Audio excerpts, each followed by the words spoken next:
दिल्ली चली हज को। अब स्वाभाविक है, जिसने 55 वर्षों तक कांग्रेस पार्टी ने इस देश को 55 वर्षों तक लूटा है, लोकतंत्र की हत्या की है, तो उनको तो खराब लगेगा ही ना। एक तरफ राजतंत्र है, एक तरफ लोकतंत्र है। मोदी जी लोकतंत्र स्थापित कर रहे हैं, राहुल गांधी जी और लालू जी का परिवार राजतंत्र स्थापित कर रहा है। रेट को बदलाव किया गया, 2 रेट समाप्त किया गया, तो ये उत्सव का समय है, इसमें सबको लाभ मिलना है। कश्मीर से कन्याकुमारी और गुजरात से असम तक सभी राज्यों को इसका लाभ मिलना है। इसलिए यहाँ तो 6-6 महीना में चुनाव होता है और मोदी जी तो 2-2 महीने पे सब खुशखबरी देते हैं। कांग्रेस पार्टी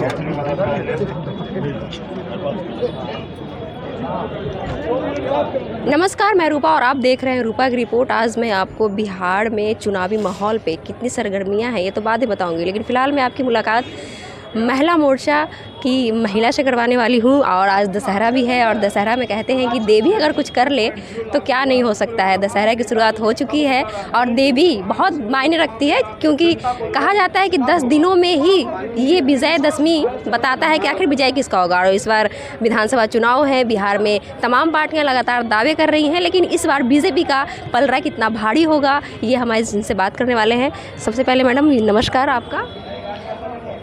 आप ये बताइए, आज कार्यालय प्रबंधन का उद्घाटन हो गया है, इस पे आपकी क्या राय है? सबसे पहले तो दुर्गा पूजा का आज प्रथम दिन है, तो नवरात्रा की समस्त देशवासियों को बहुत बहुत शुभकामनाएं और बधाई। और आज विधानसभा चुनाव कार्यालय का उद्घाटन बहुत ही सुंदर और भव्य तरीके से हुआ। हमारे माननीय प्रदेश अध्यक्ष जी ने किया है, उप मुख्यमंत्री सम्राट चौधरी जी ने किया है, और चुनाव का बिगुल भी फूंक गया है। और ये दुर्गा पूजा के दिन हम लोगों ने कार्यालय का उद्घाटन किया। बहुत ही शुभ दिन और शुभ मुहूर्त है। और निश्चित रूप से बीजेपी और एनडीए जिस प्रकार से बिहार में और समस्त देश में विकास का कार्य कर रही है, महिलाओं के सम्मान के लिए, गरीबों के लिए, दलितों के लिए, पिछड़ों के लिए, सवर्णों के लिए, सभी का विकास का काम और उन सबके सुरक्षा का जो दृष्टिकोण हमारे मुख्यमंत्री जी, हमारे माननीय प्रधानमंत्री जी का है, तो निश्चित रूप से माँ दुर्गा आशीर्वाद देंगी और बिहार में प्रचंड रूप से एनडीए की सरकार बनेगी। महिलाओं के लिए बिहार में बहुत कुछ किया जा रहा है, चूँकि एनडीए की सरकार बहुत कुछ कर रही है, लेकिन फिर भी विपक्षी ये कहती है कि भाई महिला यहाँ सुरक्षित नहीं है। इस पर आप क्या कहेंगे, चूँकि आप एक महिला हैं?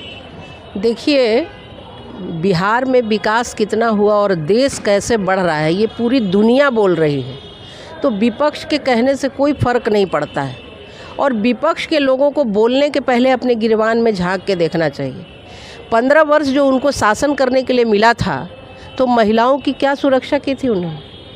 उनके घर में बैठ कर के महिलाओं के साथ बलात्कार होता था। उनके परिवार के उनके जो सदस्य थे वो अपहरण का उद्योग चलाते थे। बच्चे हवन करते थे जब उनके घर के लोग का अपहरण। सारे व्यवसायी बिहार छोड़ के चले गए, सारे डॉक्टर इंजीनियर बिहार छोड़ के चले गए। और उसका दुष्परिणाम है कि आज भी उद्योगपति हमारे यहाँ उद्योग लगाने से डरते हैं कि कहीं अगर उनकी सरकार आ जाएगी तो फिर से वही होने वाला है जो पहले इन्होंने किया था। तो इनको तो पहले खुद की समीक्षा करनी चाहिए। आज जब से नीतीश कुमार जी आ रहे हैं, यहाँ हर चीज़, आज महिलाएं रोड पर सुरक्षित चल सकती है, 12 बजे रात में हम सब निकल सकते हैं। महिलाओं के विकास के लिए 35% सभी नौकरियों में माननीय मुख्यमंत्री जी ने आरक्षण दिया। अभी आप देख रहे होंगे रोज़गार, जिस रोज़गार की बात करते थे उस रोज़गार के लिए महिलाओं को दिया गया। तो हमारे विकास का कार्य चल रहा है, इसको कहने की आवश्यकता नहीं है। आप सड़क पे चलेंगी तो विकास दिखेगा, आप गंगा जी पे जाएंगी तो पुल विकास दिखेगा, आप गाँव में जाएंगे जीविका बहनाओं के पास तो आपको विकास दिखेगा। आज कोई ऐसा क्षेत्र नहीं है जहां विकास नहीं दिखता है। अब वो विपक्ष में है तो उनको बोलने के लिए तो कुछ बचा है नहीं, तो क्या बोलेंगे? और वो क्या समीक्षा, हमारी समीक्षा तो उनको खुद करना चाहिए। जो जंगल राज दे करके बिहार आज भी अगर देश में कहीं जाते हैं तो लोग बिहारी शब्द से डरता है, बिहारी शब्द पर लोग अपमान करता है। और ये सारा अगर विषय कहीं से आया तो ये सिर्फ लालू प्रसाद के जो सत्ता थी उसके चलते आज भी बिहार के लोग बाहर जाने पर हास्य का विषय बनते हैं। तो समीक्षा उनको करनी चाहिए, हमको समीक्षा करने की आवश्यकता नहीं है। मेरी समीक्षा तो जनता कर रही है। आज आप कहीं जाइएगा तो आप देखिएगा कि हर व्यक्ति आपको कहेगा कि मोदी जी के लिए हम करेंगे, हम नीतीश कुमार के लिए करेंगे। क्यों कहता है? क्यों बार बार मेरी सरकार आ रही है? वोट तो जनता देती है ना। विपक्ष में बैठे हुए 10 चंद्र जो नेता बैठे हुए हैं, उनके करने से सरकार नहीं बनती है ना। सरकार तो बनती है, आप लगातार तीसरी बार माननीय प्रधानमंत्री जी कैसे आ गए?